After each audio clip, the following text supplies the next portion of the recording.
Hello everyone, way to humanities में आप सबका स्वागत है। आज की वीडियो में हम धर्मवीर भारती के नाटक अंधा युग के पहले अंक कौरव नगरी के इम्पोर्टेंट एमसीक्यूज डिस्कस करने जा रहे हैं। अंधा युग नाटक के पहले, दूसरे और तीसरे भाग की व्याख्या मेरे चैनल पर अंधा युग धर्मवीर भारती की प्लेलिस्ट पर अवेलेबल है, जिसकी लिंक मैंने डिस्क्रिप्शन में दे दी है। आज की वीडियो में हम इसके पहले अंक के इम्पोर्टेंट एमसीक्यूज डिस्कस करेंगे। मेरे उत्तर देने से पहले आप खुद ही प्रश्नों के उत्तर देने की कोशिश कीजिएगा और वीडियो के लास्ट में मुझे कमेंट करके बताइएगा कि आपने कितने प्रश्नों के सही उत्तर दिए। पहला प्रश्न है, अंधा युग किस विधा की रचना है? विकल्प है गीति नाट्य, कहानी अथवा एकांकी। सही उत्तर है क, गीति नाट्य। अगला प्रश्न है, अंधा युग नाटक के कितने भाग हैं? विकल्प है 5, 7 अथवा 8। सही उत्तर है ग, 8। अगला प्रश्न है, अंधा युग नाटक में कितने अंक हैं? विकल्प है 5, 7 अथवा 8।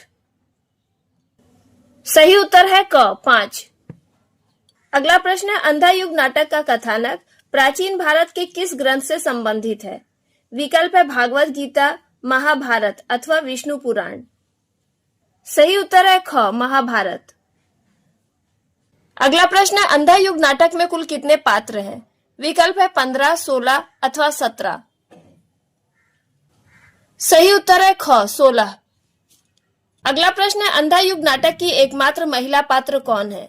विकल्प है द्रौपदी, कुंती अथवा गांधारी। सही उत्तर है ग, गांधारी। अगला प्रश्न है, अंधा युग नाटक की पृष्ठभूमि किस पर आधारित है? विकल्प है महाभारत का युद्ध, पानीपत का युद्ध अथवा विश्व युद्ध। सही उत्तर है क, महाभारत का युद्ध। अगला प्रश्न है, महाभारत का युद्ध कितने दिनों तक चला था? विकल्प है 17 दिनों तक, 18 दिनों तक अथवा 19 दिनों तक। सही उत्तर है ख, 18 दिनों तक। अगला प्रश्न है, अंधा युग नाटक कब लिखा गया? विकल्प है 1953, 1963 अथवा 1973। सही उत्तर है क, 1953। अगला प्रश्न है, महाभारत का युद्ध कहाँ हुआ था? विकल्प है हस्तिनापुर के मैदान में, कुरुक्षेत्र के मैदान में अथवा गांधार के मैदान में। सही उत्तर है ख, कुरुक्षेत्र के मैदान में। अगला प्रश्न है, अंधा युग नाटक का पहला भाग कौन सा है? विकल्प है प्रस्तावना, स्थापना अथवा कौरव नगरी। सही उत्तर है ख, स्थापना। अगला प्रश्न है, अंधा युग नाटक का पहला अंक अथवा दूसरा भाग कौन सा है? विकल्प है कौरव नगरी, पशु का उदय अथवा स्थापना। सही उत्तर है क, कौरव नगरी। अगला प्रश्न है, अंधा युग नाटक का दूसरा अंक अथवा तीसरा भाग कौन सा है? विकल्प है कौरव नगरी, पशु का उदय अथवा स्थापना। सही उत्तर है ख, पशु का उदय। अगला प्रश्न है, अंधा युग नाटक का प्रकाशन कब हुआ? विकल्प है 1954, 1964 अथवा 1974। सही उत्तर है क, 1954 में। अगला प्रश्न है, अंधा युग नाटक का पहला प्रसारण कहाँ हुआ था? विकल्प है आकाशवाणी यानी रेडियो पर, दूरदर्शन पर अथवा सिनेमा के पर्दे पर। सही उत्तर है क, आकाशवाणी यानी रेडियो पर। अगला प्रश्न है, प्रहरी 1 और प्रहरी 2 कहाँ पहरा दे रहे थे? विकल्प है कुरुक्षेत्र के मैदान में, हस्तिनापुर के बगीचे में अथवा कौरव नगरी के महल के सूने गलियारे में। सही उत्तर है ग, कौरव नगरी के महल के सूने गलियारे में। अगला प्रश्न है, कौरव नगरी के आसमान को किसने घेर लिया था? विकल्प है काले बादलों ने, प्रवासी पक्षियों ने अथवा गिद्धों ने। सही उत्तर है ग, गिद्धों ने। अगला प्रश्न है, गिद्ध किस दिशा में मुड़ गए थे? विकल्प है कुरुक्षेत्र की ओर, कौरव नगरी की ओर अथवा इंद्रप्रस्थ की ओर। सही उत्तर है क, कुरुक्षेत्र की ओर। अगला प्रश्न है, बूढ़े पहरेदार थक गए थे, क्या करते करते? विकल्प है युद्ध करते करते, कौरव नगरी की रक्षा करते करते अथवा 17 दिनों से महल के सूने गलियारे में पहरा देते देते। सही उत्तर है ग, 17 दिनों से महल के सूने गलियारे में पहरा देते देते। अगला प्रश्न है, अंधा युग नाटक का प्रमुख नायक कौन है? विकल्प है अर्जुन, दुर्योधन अथवा श्री कृष्ण। सही उत्तर है ग, श्री कृष्ण। अगला प्रश्न है, विदुर जी ने प्रभु कहकर किसे संबोधित किया है? विकल्प है श्री कृष्ण को, बलराम को अथवा व्यास ऋषि को। सही उत्तर है क, श्री कृष्ण को। अगला प्रश्न है, भय से मुक्ति पाने के लिए विदुर ने धृतराष्ट्र को अपनी मनोबुद्धि किसे अर्पित करने के लिए कहा? विकल्प है महादेव को, श्री कृष्ण को अथवा ब्रह्मदेव को। सही उत्तर है ख, श्री कृष्ण को। अगला प्रश्न है, धर्म जिधर होगा ओ मूर्ख उधर जय होगी पंक्ति का वक्ता एवं श्रोता कौन है? विकल्प है गांधारी तथा दुर्योधन, विदुर तथा दुर्योधन अथवा धृतराष्ट्र तथा दुर्योधन। सही उत्तर है क, गांधारी तथा दुर्योधन। अगला प्रश्न है, मर्यादा मत तोड़ो, तोड़ी हुई मर्यादा कुचले अजगर सी गुंजलिका में कौरव वंश को लपेटकर सूखी लकड़ी सा तोड़ डालेगी। कथन के वक्ता कौन है? विकल्प है विदुर, गांधारी अथवा श्री कृष्ण। सही उत्तर है ग, श्री कृष्ण। अगला प्रश्न है, किसने दुशासन की छाती फाड़कर उसका रक्तपान किया था? विकल्प है अर्जुन ने, युधिष्ठिर ने अथवा भीम ने। सही उत्तर है ग, भीम ने। अगला प्रश्न है, गांधारी ने वंचक कहकर किसे संबोधित किया है? विकल्प है श्री कृष्ण को, बूढ़े याचक को अथवा संजय को। सही उत्तर है क, श्री कृष्ण को। अगला प्रश्न है, धृतराष्ट्र और गांधारी किसकी प्रतीक्षा कर रहे थे? विकल्प है श्री कृष्ण की, विदुर की अथवा संजय की। सही उत्तर है ग, संजय की। अगला प्रश्न है, मैं हूं भविष्य जो झूठा सिद्ध हुआ आज पंक्ति का वक्ता कौन है? विकल्प है प्रहरी 1, प्रहरी 2 अथवा बूढ़ा याचक। सही उत्तर है ग, बूढ़ा याचक।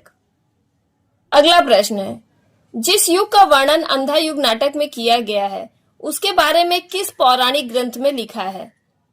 विकल्प है रामायण, भागवत गीता अथवा विष्णु पुराण। सही उत्तर है ग, विष्णु पुराण। अगला प्रश्न है, अंधा युग नाटक का आरंभ होता है कब से? विकल्प है महाभारत के प्रथम दिन से, महाभारत के दूसरे दिन से अथवा महाभारत के युद्ध के अंतिम यानी 18वें दिन की संध्या से। सही उत्तर है ग, महाभारत के युद्ध के अंतिम दिन की संध्या से। अगला प्रश्न है, उन्नत ललाट, श्वेत केशी, अजानुबाहु कथन से सांकेतिक पात्र कौन है? विकल्प है श्री कृष्ण, संजय अथवा बूढ़ा याचक। सही उत्तर है ग, बूढ़ा याचक। अगला प्रश्न है, किसकी भविष्यवाणी मिथ्या सिद्ध हुई थी? विकल्प है विदुर की, बूढ़े याचक की अथवा श्री कृष्ण की। सही उत्तर है ख, बूढ़े याचक की। अगला प्रश्न, बूढ़े याचक ने युद्ध में किसकी जीत की भविष्यवाणी की थी? विकल्प है दुर्योधन की, युधिष्ठिर की अथवा श्री कृष्ण की।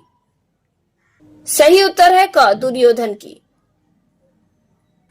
अगला प्रश्न है, धर्म किसी और नहीं था लेकिन सब ही थे अंधी प्रवृत्तियों से परिचालित पंक्ति कौन किससे कहता है?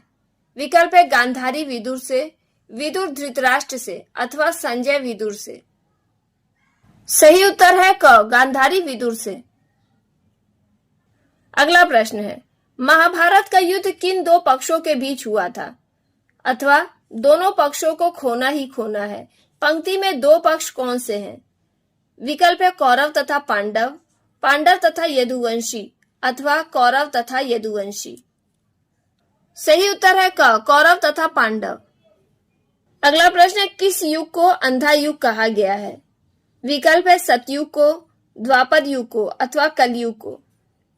सही उत्तर है ग, कलयुग को। अगला प्रश्न है, मैं हूं परात्पर जो कहता हूं करो, सत्य जीतेगा, मुझसे लो सत्य मत डरो पंक्ति में मैं से सांकेतिक पात्र कौन है? अथवा परात्पर किसे कहा गया है? विकल्प है श्री कृष्ण को, बलराम को अथवा युधिष्ठिर को। सही उत्तर है क, श्री कृष्ण को। अगला प्रश्न है, नियति नहीं है पूर्व निर्धारित, उसको हर क्षण मानव निर्णय बनाता मिटाता है कथन का वक्ता कौन है? विकल्प है श्री कृष्ण, संजय अथवा बूढ़ा याचक। सही उत्तर है ग, बूढ़ा याचक। अगला प्रश्न है, इस मोह निशा से घिरकर है भटक रहा जाने किस कंटक पथ पर पंक्ति से सांकेतिक पात्र कौन है? विकल्प है विदुर, संजय अथवा कृपाचार्य। सही उत्तर है ख संजय। अगला प्रश्न है, धृतराष्ट्र और गांधारी को युद्ध का सारा समाचार सच सच बताने का दायित्व किस पर था? विकल्प है संजय पर, विदुर पर अथवा कृपाचार्य पर। सही उत्तर है क संजय पर। अगला प्रश्न है, जीवन में प्रथम बार आज मुझे आशंका व्यापी है, पंक्ति का वक्ता कौन है? विकल्प है विदुर, गांधारी अथवा धृतराष्ट्र। सही उत्तर है ग धृतराष्ट्र। अगला प्रश्न है, अंधा युग नाटक के अनुसार कौरव नगरी में कुल कितने लोग बचे थे? विकल्प है 10-20, 20-30 अथवा 30-40। सही उत्तर है क 10-20। अगला प्रश्न है, आस्था तुम लेते हो, लेगा अनास्था कौन? पंक्ति में कौन किसे संबोधित कर रहा है? विकल्प है संजय श्री कृष्ण को, विदुर श्री कृष्ण को अथवा धृतराष्ट्र श्री कृष्ण को। सही उत्तर है ख विदुर श्री कृष्ण को। अगला प्रश्न है, उसकी गति में ही समाहित है सारे इतिहासों की, सारे नक्षत्रों की दैवी गति। कथन कौन किसके लिए कह रहा है? विकल्प है बूढ़ा याचक श्री कृष्ण के लिए, धृतराष्ट्र श्री कृष्ण के लिए अथवा विदुर श्री कृष्ण के लिए। सही उत्तर है ग विदुर श्री कृष्ण के लिए। अगला प्रश्न है, तोड़ी हुई मर्यादा किसके समान घातक होती है? विकल्प है बिच्छू के डंक के समान, कुचले हुए अजगर के समान अथवा घायल शेर के समान। सही उत्तर है ख कुचले हुए अजगर के समान। अगला प्रश्न है, हम सबके मन में कहीं एक अंध गहवर है, बर्बर पशु अंधा पशु वास वही करता है अथवा निर्णय के क्षण में विवेक और मर्यादा व्यर्थ सिद्ध होते आए हैं सदा। कथन का वक्ता कौन है? विकल्प है गांधारी, विदुर अथवा धृतराष्ट्र। सही उत्तर है क गांधारी। अगला प्रश्न है, टुकड़े टुकड़े हो बिखर चुकी मर्यादा, पंक्ति के अनुसार मर्यादा को किसने तोड़ा है? विकल्प है कौरवों ने, पांडवों ने अथवा दोनों पक्षों ने। सही उत्तर है ग दोनों पक्षों ने। अगला प्रश्न है, गांधारी ने बूढ़े याचक को भिक्षा में क्या दिया? विकल्प है सोने का हार, अनाज की एक बोरी अथवा एक अंजुल मुद्राएं। सही उत्तर है ग एक अंजुल मुद्राएं। अगला प्रश्न है, अंधा युग नाटक के अनुसार किसे दिव्य दृष्टि प्राप्त हुई थी? विकल्प है विदुर को, संजय को अथवा धृतराष्ट्र को। सही उत्तर है ख संजय को। और अब अंतिम प्रश्न, संजय को अमरता और तटस्थता का वरदान किसने दिया? विकल्प है ब्रह्मदेव ने, नारद ऋषि ने अथवा व्यास ऋषि ने। सही उत्तर है ग व्यास ऋषि ने। तो यहीं पर धर्मवीर भारती द्वारा रचित अंधा युग नाटक के पहले अंक के बहुविकल्पीय प्रश्नोत्तर समाप्त होते हैं। उम्मीद करते हूँ कि इस वीडियो के जरिए आपने ज्यादातर प्रश्नों के सही उत्तर दिए होंगे। तो आपने कितने प्रश्नों के उत्तर सही दिए ये मुझे कमेंट करके बताइएगा। साथ ही वीडियो पसंद आई हो तो इसे लाइक कीजिएगा और अपने दोस्तों को भी शेयर कीजिएगा।